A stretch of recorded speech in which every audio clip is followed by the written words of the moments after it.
wargak polen rawde in ca gote mozi choga kel en pol jakere so yechu karwai kop ke kwirwai teka min chalar min tere kere so yechu gwara wargak meji lo te mozi gada min naga apos kana koy loy kamal ka kop ela gwandan kana kere so yechu ela kendan tege jikel an lara kop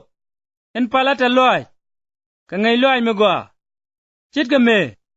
te gwanda ona ka jalat min tiya me jini chang rai palaka ka war kana changdar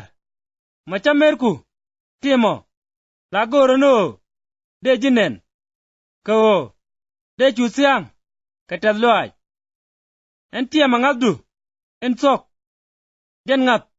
en ci kontega modong ni Lois kana mor ni Yunis katame ngaje jeno teredu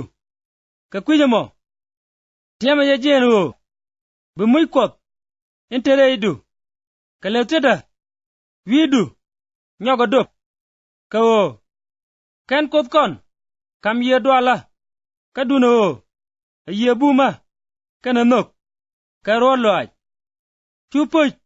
ka o binala roj ka kwi kwaran ni yechu kia ga kwida aramin ya yen ga kwide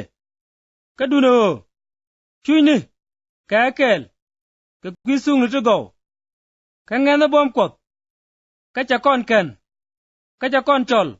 ala nege terero ka che kwi len kon kaduno e kwi chaba pany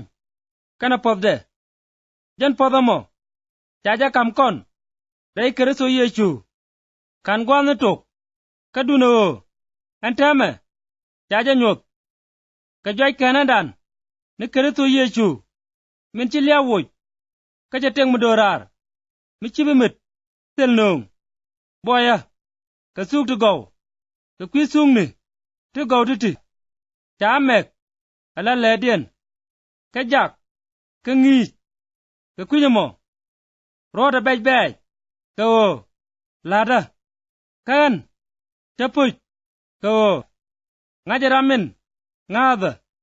ka ngaje jeno tega lwang ka ganga min jela tededa amene changamo guru ngi in chung in chilinga